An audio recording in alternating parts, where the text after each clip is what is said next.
بسم اللہ الرحمن الرحیم۔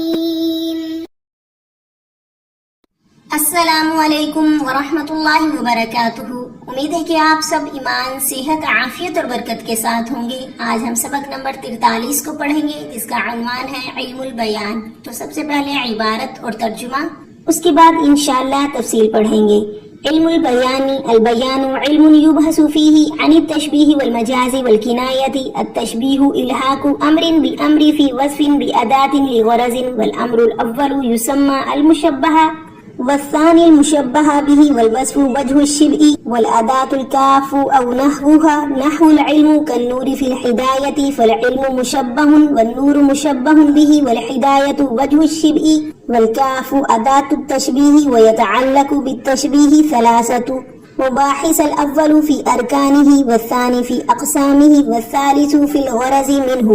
المبحث الأول في أركان التشبيه۔ أركان التشبيه أربعة: المشبه والمشبه به، ويسميان طرفي التشبيه ووجه الشبه والأداة، والطرفان إما حسيان نحو الورق كالحرير في النعومة، وإما عقليان نحو الجهل كالموت، وإما مختلفان نحو خلقه كالعطر، ووجه الشبه هو الوصف الخاص الذي قصد اشتراك الطرفين فيه كالهداية في العلم والنور، وأداة التشبيه هي اللفظ الذي يدل على معنى المشابهة كالكاف وكأن وما في معناهما، والكاف يليها المشبه به بخلاف كأن، فيليها المشبه نحو كأن الثريا راحة تشبر الدجى لتنظر طوال الليل أم قد تعرض، وكأن تفيد التشبيه إذا كان خبرها جامدا، والشك إذا كان خبرها مشتقا نحو كأنك فاهم، وقد يذكر فعل ينبئ عن التشبيه نحو قوله تعالى وإذا رأيتهم حسبتهم لؤلؤا منثورا، وإذا حذفت أداة التشبيه ووجهه يسمى تشبيها بليغا نحو وجعلنا الليل لباسا أي كاللباس في الستر۔ اب ترجمہ دیکھیے۔ علم البیان وہ علم ہے جس میں تشبیہ، مجاز اور کنایہ کے متعلق بحث کی جائے۔ تشبیہ ایک چیز کا دوسری چیز کے ساتھ ادات کے ذریعے کسی صفت میں لاحق کرنا، کسی غرض کے لیے۔ امر اول کو مشبہ، دوسرے کو مشبہ بھی، اور وصف کو وجہ شبہ کہا جاتا ہے، اور ادات کاف ہے اور اس جیسے دوسرے حروف، مثلا العلم کالنور فی الہدایۃ، علم رہنمائی میں روشنی کی طرح ہے، تو علم مشبہ ہے اور نور مشبہ بھی، اور ہدایت وجہ شبہ، اور کاف ادات تشبیہ ہے۔ تشبیہ کے ساتھ تین مباحث متعلق ہوتے ہیں۔ پہلی بحث تشبیہ کے ارکان کے سلسلے میں، دوسری بحث تشبیہ کی اقسام کے بیان میں، اور تیسری بحث تشبیہ کی غرض کے سلسلے میں۔ پہلی بحث ارکان تشبیہ کے بیان میں۔ ارکان تشبیہ چار ہیں: مشبہ، مشبہ بھی، ان دونوں کو تشبیہ طرفین کہا جاتا ہے، وجہ شبہ اور ادات شبہ، اور دونوں طرف یا تو حسی ہوں گے، جیسے کہ الورق کالحریر فی النعومۃ، چاندی ملائم اور باریکی میں ریشم کی طرح ہے، یا تو دونوں عقلی ہوں گے، جیسے الجہل کالموت، جہالت مانند موت کے ہے، اور یا تو دونوں مختلف ہوں گے، جیسے کہ خلقہ کالعطر، اس کے اخلاق عطر جیسے ہیں، اور وجہ شبہ وہ وصف ہے جس میں طرفین کی شرکت کا قصد کیا گیا ہو، جیسے کہ ہدایت علم اور نور دونوں میں مشترک ہے۔ اور ادات تشبیہ وہ لفظ ہے جو مشابہت کے معنی پر دلالت کرتا ہے، جیسے کاف، کأن، اور وہ الفاظ جو ان دونوں کے ہم معنی ہیں۔ کاف اس کے بعد مشبہ بھی آتا ہے، برخلاف کأن کے اس کے بعد مشبہ آتا ہے، جیسے کہ کأن ثریا، گویا کہ ثریا ہتھیلی ہیں جو تاریکیوں کی پیمائش کرتے ہیں تاکہ تو دیکھے پیمائش کرے، کیا رات لمبی ہو گئی ہے یا ختم ہونے کے قریب ہے۔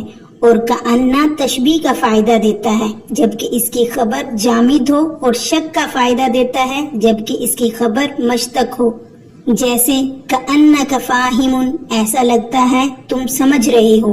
اور کبھی کبھی ایسا فعل ذکر کیا جاتا ہے جو تشبیہ کا معنی دیتا ہے، جیسے وَإِذَا رَأَيْتَهُمْ حَسِبْتَهُمْ لُؤْلُؤًا مَنْثُورًا، اور جب تم ان دونوں کو دیکھو گے تو سمجھو گے کہ بکھرے ہوئے موتی ہیں۔ اور جب ادات تشبیہ اور وجہ تشبیہ کو حذف کر دیا جائے تو اس کو تشبیہ بلیغ کہتے ہیں، جیسے وَجَعَلْنَا اللَّيْلَ لِبَاسًا، اور ہم نے رات کو ستر بنایا یعنی لباس کی طرح بنایا ڈھانپنے کے لیے۔ اب تفصیل دیکھیے۔ علم المعانی کی مباحث سے فارغ ہونے کے بعد اب مصنفین علم البیان کا آغاز فرما رہے ہیں، اس لیے کہ علم بلاغت میں جہاں احوال اور مقتضی احوال جاننا ضروری ہے تاکہ کلام کو احوال کے مطابق لایا جا سکے، اور یہ چیز علم المعانی سے حاصل ہوتی ہے۔ اسی طریقے سے یہ جاننا بھی ضروری ہے کہ کلام فصیح کی دلالت معنی مرادی پر کس قدر واضح ہے اور کلام کس درجے تاقید معنوی سے پاک ہے، اور یہ چیز علم البیان سے معلوم ہوتی ہے۔ تو بیان کے لغوی معنی ہے واضح ہونا، ظاہر ہونا، اور اصطلاح میں کہتے ہیں علم بیان کہ بیان ایسا علم ہے جس میں تشبیہ اور مجاز و کنایہ سے بحث کی جائے۔ اور علم بیان کی ایک تعریف یہ بھی ہے کہ اس علم کا نام ہے جس کے ذریعے ایک مضمون کو کئی انداز سے ادا کرنے کا طریقہ معلوم ہو۔ تو دونوں تعریفوں کا حاصل ایک ہی ہے، اس لیے کہ تشبیہ، مجاز اور کنایہ یہ سبھی بیان کے طریقے ہیں، مگر تشبیہ انواع بلاغت میں سب سے زیادہ اشرف شمار ہوتا ہے۔ تو حضرات مصنفین فرماتے ہیں کہ تشبیہ نام ہے ایک چیز کا دوسری چیز کے ساتھ کسی ایسی صفت میں لاحق کرنا جو دونوں میں پائی جاتی ہو۔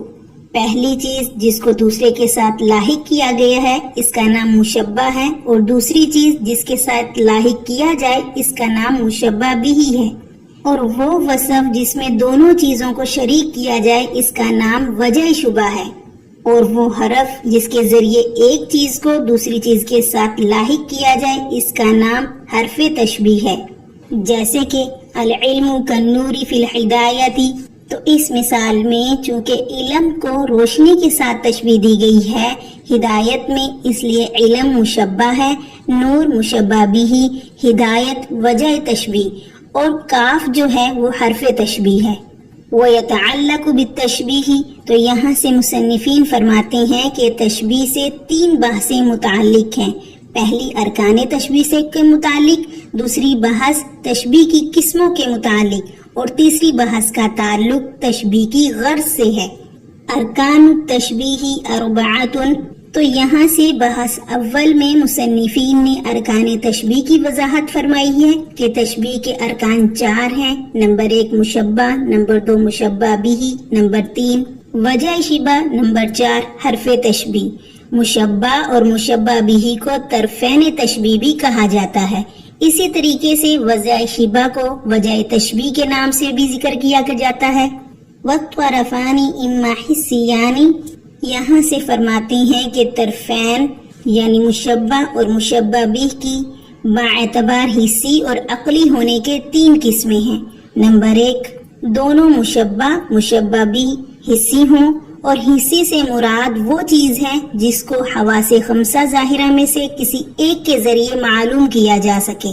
حواس خمسہ ظاہرہ سے مراد وہ قوت باصرہ یعنی دیکھنے کی قوت آنکھ، اور قوت سامعہ سننے کی قوت یعنی کان، اور قوت شامہ یعنی سونگھنے کی قوت ناک، قوت ذائقہ چکھنے کی قوت یعنی زبان، قوت لامسہ یعنی چھونے کی قوت ہاتھ۔ مطلب یہ ہے کہ دیکھ کر یا سن کر یا سونگھ کر یا چکھ کر یا چھو کر جو چیز معلوم ہو وہ حسی ہے، جیسے کہ الورق کالحریر فی النعومۃ، چاندی نرمی میں ریشم کی طرح ہے۔ تو اس مثال میں الورق مشبہ اور الحریر مشبہ بھی دونوں حسی ہیں، جو کہ حواس خمسہ میں سے قوت لامسہ کے ذریعے معلوم کیے جا سکتے ہیں۔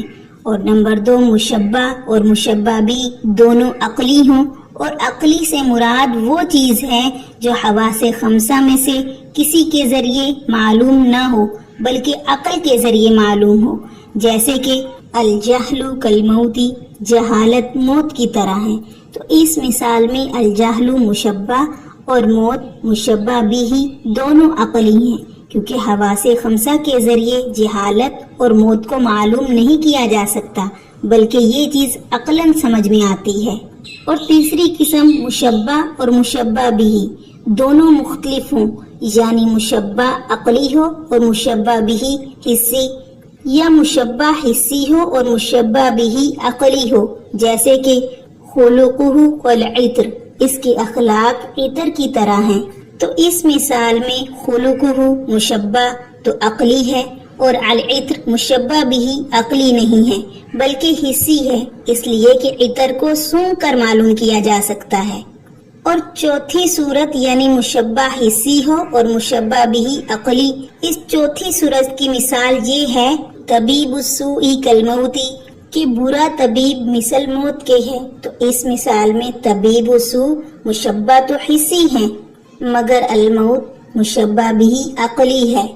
ووجہ الشبہ، یہاں سے فرماتے ہیں کہ وجہ شبہ وہ وصف ہے، یعنی وہ خاص وصف ہے جس میں طرفین کے اشتراک کا قصد کیا جائے، جیسے کہ العلم کالنور فی الہدایت، علم ہدایت میں روشنی کی طرح ہے۔ تو اس مثال میں ہدایت وجہ شبہ ہے، اس لیے کہ اس میں علم اور نور دونوں شریک ہیں، کیونکہ دونوں کے ذریعے رہنمائی حاصل کی جاتی ہے۔